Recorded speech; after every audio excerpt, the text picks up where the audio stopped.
Tres, dos, aceptado. Buenas tardes a todos, aquí estamos. El día de hoy vamos a tocar un tema desde una visión política, eh, lo que es lo de los libros de texto. ¿Qué trasfondo se tiene? ¿Cómo empezó? Todos nos quedamos en que Salinas Pliego no quiere pagar impuestos y por eso soltó la bomba del comunismo, pero la visión que tiene Mauro Jarquín, a quien hoy invitamos y saludo. Mauro, ¿cómo ha estado? Todo bien, todo muy bien. Es un poquito más amplia. No se queda en el hecho exclusivo de que Salinas Pliego aventó una bomba y a ver cómo reaccionan porque no quiero pagar y entonces una forma de que me callen es que no me cobren. Conociendo a Andrés Manuel, pues hasta le dio pie para darle vuelo a, a este debate y a esta dinámica. Mauro, ya algunos que me siguen, que han estado conmigo, pues saben quién es. Mauro es un maestro de, es en educación, ¿verdad, Mauro? El Colegio de Pedagogía de la UNAM. Del Ujú. Colegio de Pedagogía. Y él es también articulista del periódico La Jornada. Entonces tenemos aquí a un compañero con un currículum muy alto, muy amplio, tiene muchos artículos publicados, tiene algunos libros y pues la verdad es que nos da mucho gusto tenerlo con nosotros y nos honra completamente que Mauro haya aceptado estar con nosotros. Pero entrando al tema, Mauro, ya decía yo, bueno, esta polémica, vamos a decir, que la puso en la mesa eh, TV Azteca. Sí, Ya venía con tiempo, ya venía, pero quien la pone de una manera dura, difícil, es TV Azteca. ¿Tú qué piensas acerca de, de esta polémica? sí. Bueno, yo creo que lo que estamos viendo en este momento es hasta cierto punto el desenlace lógico del propio proceso de reforma educativa en nuestro país, ¿no?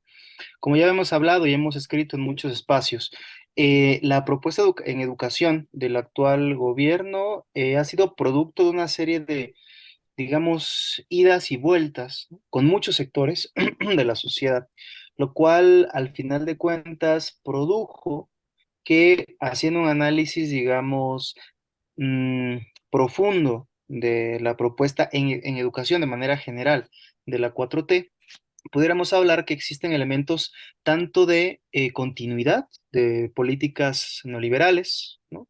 Sí, por ejemplo, el trato a las escuelas formadoras de docentes, los propios conceptos rectores de la Constitución, muchas cosas de las que hemos hablado, ¿no? Como también elementos de ruptura, ¿no?, o elementos de cambio.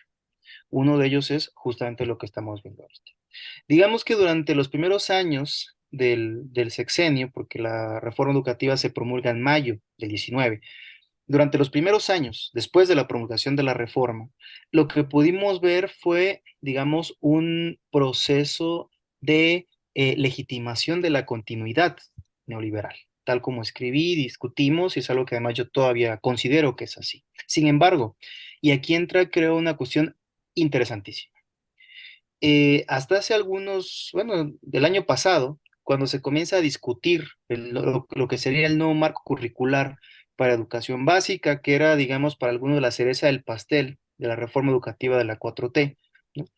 Vimos que hubo un cambio a nivel cualitativo muy significativo respecto a la propuesta en educación del actual gobierno. Porque de pasar de una forma de patrones de continuidad de políticas y narrativas educativas previas de sexenios anteriores, ¿no?, pasamos a dar un salto a un lugar en el cual nunca habíamos estado en educación.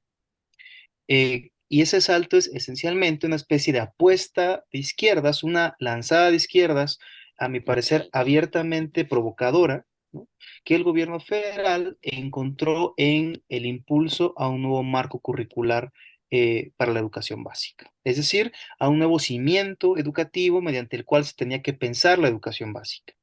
que resulta muy interesante porque, nuevamente, si tenemos de un lado, digamos, las leyes, tanto la reforma constitucional como las leyes secundarias, el Plan Nacional de Desarrollo, el Plan Sectorial de Educación, las ponemos de un lado, vemos que lo que prima de este lado en materia de educación básica, al menos, son rasgos de continuidad, de legitimación de la continuidad neoliberal.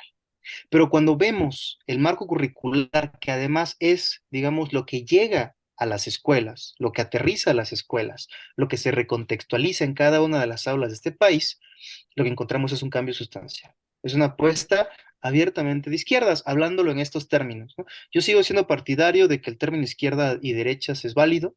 Algunas personas dicen que eso ya no engloba la totalidad de las posiciones políticas y que más bien habría que hablar en términos de autoritarismo y democracia, ¿no? Yo creo que podemos hablar de cualquier cosa, pero cuando hablamos del significado del concepto, volvemos a izquierda o derecha, pues, ¿no? Entonces, por eso sigo hablando de izquierdas y derechas, ¿no? Para mí sigue Defi- siendo vigente. No, y definitivamente estamos de acuerdo contigo, ¿no? En ese sentido, pues no podemos ocultar lo que es. Ahora, ¿qué es la izquierda? Bueno, pues es esa idea, ha sido siempre esa idea de un pensamiento abierto, de un pensamiento progresista, no progre, Ujú. cuidado, No, no, no no woke. progresista, de avance, de búsqueda, de propuesta. Esta es la Sí. izquierda. Y los conservadores es precisamente lo contrario, es no muevan las cosas, vamos a detenerlo. Hay algo que tú manejabas muy interesante ahorita, que vimos la reforma educativa que se hizo, que lo que se reformó fue lo mismo que habían reformado los neoliberales, fue el aspecto laboral. Y estando al frente Moctezuma, el aspecto curricular, el marco curricular no tuvo ningún ajuste y quienes veíamos la educación desde adentro decíamos que no está pasando nada. Seguimos jugando el juego neoliberal de poca cultura, de individualismos, de vamos a quitar contenidos o vamos a sesgar algunas cosas. Yo no sé, yo soy una persona un maestro que dice, desde que me empezaron a hablar a mí de competencias, empecé a tener dudas, porque entonces estaba trabajando individualmente con cada muchacho prácticamente, que no es posible, pero Claro. desarrollando sus propias habilidades.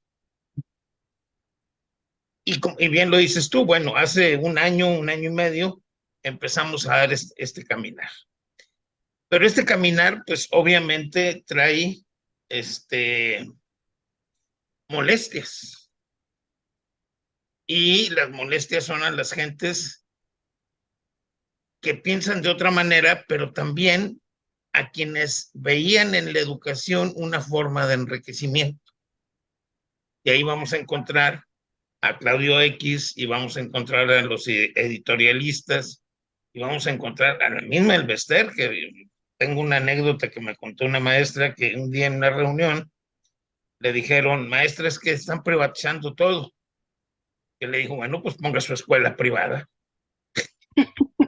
Fue la respuesta que le dio Elvester. No, Este, ¿Cómo veríamos esto que te estoy planteando?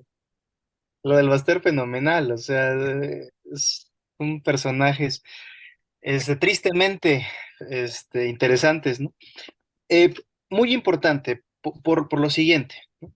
Decía, teníamos hasta antes del marco curricular, ¿no? En los documentos, digamos, una lógica de permanencia de estas políticas gerenciales en educación, ¿no? Que se deben a muchas cosas, entre ellas el hecho de que la 4T tuvo que tener una serie de acuerdos y negociaciones con distintos grupos, ¿no? Incluso algunos sectores de partidos de oposición, organizaciones civiles, no por nada en su momento, ¿no?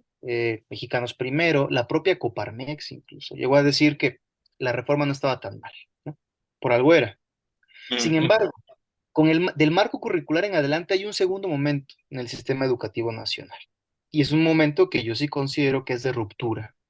¿De ruptura respecto a quién? Bueno, de ruptura, respecto a los grupos que habían estado abiertamente, ¿no?, intentando situarse en el espacio de generación de políticas para la, entre comillas, resolución de problemas comunes en educación, respecto a los niveles de aprendizaje, respecto al rezago educativo, respecto a la distribución de libros de texto. Entonces teníamos una plétora, ¿no?, digamos, una serie, un conjunto de actores, los cuales intervenían en el proceso, ¿no?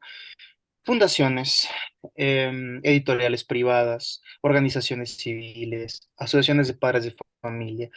Todos estos grupos que durante décadas, al menos desde la ANMEF 92-93 en adelante, conformaron algo que denominaron un esquema de gobernanza en educación, es decir, donde acompañaban al gobierno formalmente establecido en la toma de decisiones educativas y de facto se convertía en una especie de gobierno a la sombra, ¿no?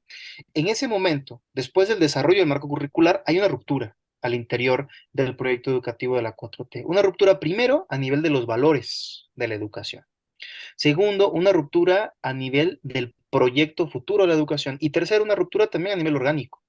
Porque a nivel orgánico, muchos de estos grupos, además donde incluimos también a grupos de expertos o algunos individuos se reconocen como expertos en educación, fueron desplazados de la SEP y la SEP entonces comenzó a buscar hacia otros lados, en otras instituciones que ya no era el CIDE, por ejemplo, ¿no? Sino empezó a buscar en la UNAM, empezó a buscar en institutos de investigación educativa, de pedagogía crítica, ¿no?, etcétera, entidades con las cuales nutrir su proyecto educativo. En ese segundo momento es cuando se desarrolla el marco curricular. Y desde el marco curricular es donde podemos ver esta ruptura abierta respecto a los sectores que previamente habían estado ocupando espacios privilegiados al interior de la Secretaría de Educación Pública. Y lo que estamos viendo ahorita, por eso decía, es digamos, el trayecto lógico de ese momento. Porque cuando se lanza el marco curricular, recordemos todo lo que se dice, ¿no? Es una locura, es una cuestión ideológica, ya llegaron a decir, por ejemplo, que era algo ridículo, ¿no? Gabriel Cuadri, por ejemplo, una sarta de tonterías, ¿no? Solo que el señor las dice rápido, entonces parece que fueran cosas un poco más o menos pensadas, siguen siendo tonterías, ¿no? Aunque lo diga rápido. Muy, Investigadores, muy, ¿no? muy amigo de la señora.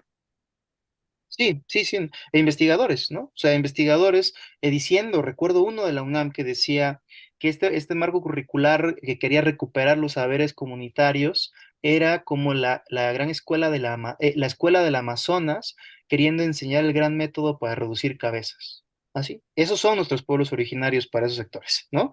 El punto es que, es decir, una caricatura, el punto es que a partir de ese momento se comienza a fraguar lo que tenemos ahorita. Quisiera recuperar ahí tres elementos que me parecen novedosos del marco curricular y que obviamente se hacen extensivos, ¿no?, a la discusión sobre los libros de texto. Primero, hay una aproximación a la problemática educativa estructural. Es decir, el problema de la educación en México ya no es los resultados educativos o los resultados del logro académico medibles, por ejemplo, a través de PISA. Y el problema ya no es que México salga mal en PISA, como lo era previamente de manera más acentuada. El problema ahorita con esa interpretación es que la escuela o el sistema educativo está cruzado por desigualdades, está cruzado por violencias, está cruzado por elementos que estructuralmente constriñen el acto educativo y que por lo tanto inhabilitan a estudiantes y a docentes para desplegar sus facultades de manera libre, ¿no? Esa es la aproximación. Y es por eso que en el marco curricular, en la primera versión, porque además fue cambiando, hay que decirlo también, le fueron como limitando las partes más espinosas, pero en la primera versión abiertamente había una crítica a lo profundo de lo que denominan neoliberalismo en educación, ¿no? Al individualismo y a las soluciones a los problemas que nacen del individualismo. Esa es la primera característica que recuperaría, que se hace extensiva a los libros donde vamos a ir ahorita, ¿no? Pero todo esto es necesario para tocarlo de ahorita. Segundo, en el marco curricular incorpora una serie de elementos conceptuales que también yo creo fueron de ruptura, ¿no? Hablar en una propuesta de ese nivel, que al final es un documento oficial y es parte de la propia reforma, ¿no?, de una crítica explícita a la teoría del capital humano, me parece fundamental, porque no solamente, digamos, hacer un señalamiento a algo que no nos gusta, es hacer, a mi parecer, o más bien invitar a la reflexión de algo que durante más de, bueno, casi 30 años, ajá, se había dado por sentado. Es decir, que la educación era un espacio de inversión que estaba destinado a nutrir los mercados de trabajo. O sea, ya se daba por sentado. Y esto es una invitación a la crítica, es una invitación al menos a su discusión. Y eso para mí resulta fundamental. Un tercer elemento que creo que es muy importante es la valoración que le da, digamos, a la diversidad de formas de conocimiento. El conocimiento científico es uno, la ciencia tiene un método, y eso yo creo que nadie lo está discutiendo. Lo que se está planteando es, a la par de la ciencia, o bueno, además de la ciencia, hay otras formas de conocimiento que no tendrían que ser totalmente invalidadas porque no han sido reconocidas como conocimiento científico, pero que tienen una lógica propia, que tienen una lógica situada, una lógica territorial y que hay que conocer, ¿no? Eso me parece, ya sea para incluso después para criticar, pero primero hay que conocer. Eso me parece fundamental. Entonces, esta propuesta del marco generó este tipo de reacciones, ¿no? Primero, la reacción de los sectores clásicos conservadores, la Unión Nacional de Padres de Familia, creada en el 17, ya sabemos la historia, porque más afortunadamente ya se ha discutido como nunca sobre, sobre esa agrupación, ¿no? Ya saben, con una influencia muy grande en el Bajío Nacional, también en Nuevo León, por cierto, ¿no? Bueno, la Unión lo que dice es una propuesta ideológica, que es básicamente, digamos, la misma narrativa de hace 50, 60 años, cuando se crea la CONALITEG. Es lo mismo, ¿no? Ideológica, comunismo. Porque afortunadamente el fantasma del comunismo sigue dándole vuelta al mundo. Y afortunadamente el comunismo sigue siendo algo que da terror. Yo creo que en un sentido, claro, a nivel de discusión teórica política, afortunadamente ese fantasma sigue vigente. A eso me refiero, ¿no? Afortunadamente es algo que causa pavor en sectores ultraconservadores. Cuando ya no, cuando cause risa, entonces va a ser un problema. Pero bueno, ese es un sector, ¿no? Eh, pero cuando se produce el marco curricular, a la par de los sectores ultraconservadores, hay una crítica académica que lo que dice es, bueno, es que este marco está muy enfocado a cuestiones, digamos, políticas, a cuestiones de necesidades sociales, pero no atiende necesidades propiamente educativas, ¿no? Y esto se van encadenando otras críticas que se sitúan en el marco curricular. Ahora, en aquel momento, el debate se dio, digamos, en un primer momento entre quienes decíamos, bueno, es que esta propuesta del marco curricular es importante y es relevante y se tiene que seguir discutiendo, y quienes abiertamente lo negaban porque era, nuevamente, algo ideológico, ¿no? Era algo, digamos, que no valía la pena, que no vale la pena discutir. Y aquí es, digamos, antes de que pasemos directamente a los libros, el momento en el cual me parece se fragua lo que estamos viendo en este momento. Se construye la disputa, lo que le llaman quienes estudian ciencias sociales, los clivajes, es decir, los lados, los polos de discusión. En este momento es, porque hay un desplazamiento orgánico, ideológico, de unos sectores que habían estado de manera presentes en la SEP durante mucho tiempo y que de pronto se vieron votados, ¿no? Y sin avisar, sin ser avisados además, en algo que era muy importante. Y del otro lado, un sector, una especie de, digamos, em, que no necesariamente una coalición, pero sí como una especie de entendimiento de distintas izquierdas, en el sentido de, bueno, para varias izquierdas, entre las cuales yo me incluyo, había una serie de anomalías en el proceso de reforma, porque, insisto, identificábamos una continuidad neoliberal. Sin embargo, con la propuesta del marco curricular, pues lo que muchos dijimos fue, bueno, esto vale la pena que sea discutido, ¿no? Vale la pena que sea discutido para abrir nuevos caminos a ver qué se puede hacer en el cambio educativo en este país. Mauro, haces todo un planteamiento, un análisis bien fundamentado, muy completo, y estoy totalmente de acuerdo. El problema o lo que yo veo es que ellos no creo que tengan así ese nivel de análisis. Yo siento que esta reacción fue quitaron de donde yo estaba, donde yo mandaba. Lo dijo hace unos días Paco Ignacio Taibo. Dijo, pues, ¿qué querían? Ganamos las elecciones, teníamos que quitarlos, teníamos que cambiar las cosas. Sí, sí. Y es una reacción más que teórica, es de pérdida de injerencia. Por otro lado, yo veo que está muy alimentado por la economía, lo económico. Y la iglesia se incorpora, como se incorporó el obispo de Morelos ahora que detuvieron al juez, porque ellos tienen un cierto arreglo, convenio o acuerdo con esos grupos de poder. Y la iglesia aprovecha porque sí, el golpeteo que va a hacer, pues lo que le llama Álvaro Delgado, el yunque, los periodistas, pues les funciona, pero lo veríamos en cualquiera de los grupos de la extrema derecha que encontraron un punto para estar golpeando a. Mm, Platicábamos hace rato y me decías, bueno, esto es el principio de algo que está más allá. ¿Qué es ese algo que tú vislumbras? Sí, yo creo que lo que tenemos en estos días, o sea, este ruido, ¿no? En torno a los libros de texto, eh, es un corte, o sea, es un corte, porque de aquí en adelante creo la discusión, eh, la crítica a la 4T va a sonar, eso creo, cada vez más desde otros lugares. Y por desde otros lugares me refiero ya no a los partidos políticos que ahorita están haciendo, bueno, lo que sea, tratando de dilucidar cómo enfrentar el 2024 desde la oposición. O sea, no por parte de ellos, ellos están vaciados, ya no tienen nada.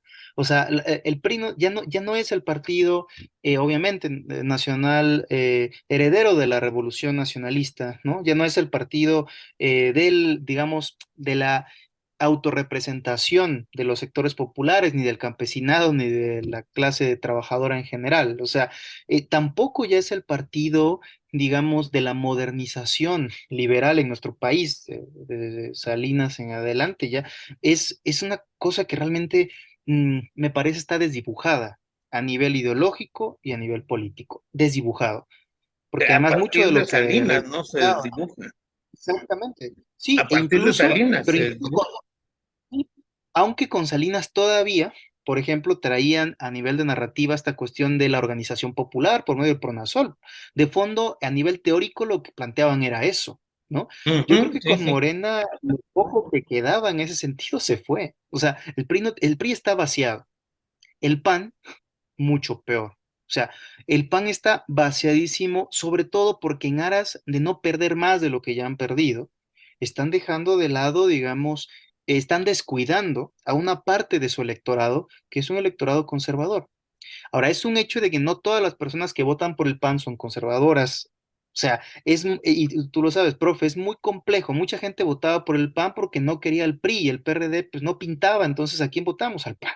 ¿Por qué ganó Fox? ¿No? O sea, en cierta medida una parte de las personas que votaron por Fox fue por el llamado, entre comillas, voto útil. Sin embargo, hay un sector de electores que son conservadores, que son pro vida, que obviamente están en contra de estas expresiones feministas, ni hablar de la movilización de la diversidad sexual, y es un sector que el PAN está descuidando. Ahora, tienen una potencial candidata, recordemos, ¿no? Y sí, tiene orígenes, orígenes indígenas, no recuerdo si es ñañú originalmente, de Hidalgo, ¿no? No recuerdo si es ñañú, pero además se ostenta como de una especie de exmilitancia trotskista o algo así, pero que en sus propuestas, de verdad, pareciera cada vez más, en algún sentido, acercarse a Claudia Sheinbaum, ¿no? Y eso ha hecho que una parte del electorado panista pues diga, esta mujer, ¿qué? O sea, ¿por quién voy a votar? No voy a votar por otro partido de izquierdas, por otro partido progresista. eh, ¿Qué es lo que va a pasar? Entonces, y el del PRD ni hablamos, es un cascarón, ¿no? Ya requeriría otra discusión, ¿no? Triste de todo lo que hicieron con el PRD justamente, pero bueno, esa requería otra discusión. El punto es que cuando me refiero a que la crítica, a partir de este corte histórico que creo, va a comenzar a llegar de otros polos a la 4T, me refiero a que estos partidos vaciados ya de sentido, vaciados política ideológicamente, no encuentran elementos para combatir a la 4T a nivel ideológico. No encuentran nada. O sea, no encuentran nada y han llegado a, digamos, a límites ridículos de intervención política. Desde donde está saliendo, y eso nos permite ver la coyuntura de los libros de texto, que insisto, se comienza a cocinar con el lanzamiento del marco curricular, es de dos polos principales, bueno, tres polos principales. Primero, una ultraderecha católica que no es necesariamente lo mismo en su momento incluso del Yunque, ¿eh? O sea, a mi parecer no, porque a ver, la lógica principal del Yunque, ¿cuál es? Ser una especie de sociedad bajo el agua, trabajar underground, tejer abajo, ¿no? Tener claro expresiones institucionales, pero siempre lo importante hacerlo aquí abajo. Lo que estamos viendo ahorita, a mi parecer, es una derecha católica que México no ha visto. Claro, tuvimos en su momento rebelión cristera, ¿no? Tuvimos en su momento rebeliones de corte, incluso en su momento, bueno, bastante derechista, ¿no? En aquel momento en nuestro país. Pero lo que tenemos ahorita es una derecha, o sea, una ultraderecha, primero, que se reivindica como derecha. O sea, no es como el PAN que, o la mayoría de quienes ahorita son voceros del PAN, que pues, evitan referirse a ellos mismos como conservadores, ¿no? Esta derecha sí se reivindica como conservadora, primero. Segundo, es una derecha con redes internacionales. Es decir, no es una derecha parroquial, que se esté viendo el ombligo y que no, es una derecha con redes internacionales. Tercera, es una derecha que ha entendido que la lucha política pasa por la disputa cultural y la disputa cultural en estos momentos pasa por la disputa en las redes sociales y en la industria cultural. Es decir, atiende redes sociales, atiende películas, ujú, atiende series, atiende música. Una disputa cultural. Es una derecha que además, hasta donde se ve en este momento, pues está buscando lanzar un candidato en 2024. No estoy planteando que esa derecha vaya a ganar, pero ese tipo de exposiciones políticas no necesitan ganar una elección para obtener triunfos políticos. Lo tenemos de manera muy clara con Vox en España y me refiero abiertamente a esta derecha que está asociada a la Conferencia de Acción Política Conservadora, la CEPAC, que el año pasado, recordemos, se reunió en nuestro país, en la cual se encuentra Steve Bannon, en la cual se encuentran los Bolsonaro, en la cual se encuentra Javier Milei, que es candidato justamente a la elección presidencial de Argentina, en la cual se encuentra Bascal, es decir, Vox, y que reúne a un conjunto de derechas que han iniciado sus campañas como lo que tenemos ahorita, ¿eh? Con pequeñas cuentas en redes sociales, con pequeñas reuniones, pero que han encontrado coyunturas que les han permitido plantear en la opinión pública las ideas que son rectoras de su programa, aunque no las presenten como propias. Y en eso reside para mí lo más importante de esta especie de campaña anticomunista contra los libros. Uno puede reírse lo que quiera de esto porque es ridículo, ¿no? Ya no estamos además en los años 50, donde se gritaba cristianismo sí, comunismo no, es otro momento, es un momento diferente. Pero lo que nos permite esto, a mi parecer, es ver el posicionamiento de esta derecha que, insisto, no la hemos visto hasta el momento en nuestro país. Y yo no sé si el señor Verástegui, ¿no? Vaya a ser candidato presidencial o no, no sé muy bien. Pero lo que sí me parece que es muy importante es que es un grupo que poco a poco se ha ido posicionando. Es el primer segmento, el primer sector. Ahora, hay otro grupo que también opera de una forma, digamos, velada, ¿no? Hace un tiempo escribí en La Jornada sobre la crisis política en Perú y básicamente me refería, en el caso peruano, a grupos que están asociados a nivel ideológico con quienes me refiero en el caso mexicano. Es decir, un conjunto de actores que, digamos, se presentan como liberales, eh, y que se presentan además como herederos de este planteamiento teórico de la denominada Escuela Austriaca de Economía, ¿no? Es decir, em, Mises, bueno, Hayek, Mises, Bumbayer, de lo más presente a lo anterior, digamos, pero que esencialmente se conformó primero como una escuela de pensamiento económico, primero antimarxista, porque de hecho el libro fundamental de su tradición se crea como una respuesta al capital de Marx a finales del siglo XIX, ¿no? Y después anticomunista, ya con la experiencia soviética en su momento, pero que son organizaciones que, digo una, perdón, que es una tendencia ideológica que se ha conformado en organizaciones como la Red Liberal de América Latina, donde es fundamental el papel, por ejemplo, siempre se me olvida este periodista Sarmiento, ¿no? Que es muy cercano a Grupo Salinas. Ujú. Cumple un papel fundamental él, un papel fundamental Vargas Llosa. Eh, donde también se organiza la red, bueno, Red Atlas, Atlas Network, ¿no? Donde pertenece o ha estado vinculado Grupo Salinas por medio de la organización Caminos de Libertad, ¿no? Y donde encontramos nuevamente un conjunto, ¿no? De propuestas de operación política que sin hacer política de masas, es decir, sin llenar el zócalo, ¿no? De la Ciudad de México, han hecho operaciones políticas significativas. En el caso de estas redes liberales podemos, termino, encontrar su participación en el golpe de respecto a Dilma, bueno, el impeachment político a Dilma. Podemos encontrar su participación en el golpe de Estado al profesor Castillo en Perú. Podemos encontrar su participación al golpeteo en los Kirchner. Prácticamente en todo lo que ha ocurrido de interrupciones presidenciales en América Latina, estos grupos están presentes. Insisto, aunque no llenen el zócalo, ¿no? Entonces creo que lo que tenemos ahorita es la antesala de esta articulación de organizaciones, digamos, no progresistas, ¿no? Que a pesar de sus diferencias internas han encontrado una forma de ir construyendo un campo común. Y esta construcción que están haciendo es bueno, encontraron en México lo de los libros de texto, pero tienen la ecología, tienen las refinerías, o sea, hay una serie de temáticas que están manejando con la que están golpeteando a la cuarta transformación. Y el libro de texto fue algo, pues, que se les puso en las manos, algo claro. Eh, Aquí, bueno, pues se nos está acabando. Está muy interesante lo que hemos estado escuchando y viendo en la entrevista, en la plática con Mauro Jardini. Pero nos rebasó el tiempo y tenemos que hacer este corte. Mañana vamos a continuar con la plática y vamos a ver otra parte del tema. Por hoy, les agradecemos y les pedimos, por favor, que compartan estos trabajos. Es muy importante que más gente se entere de lo que está sucediendo.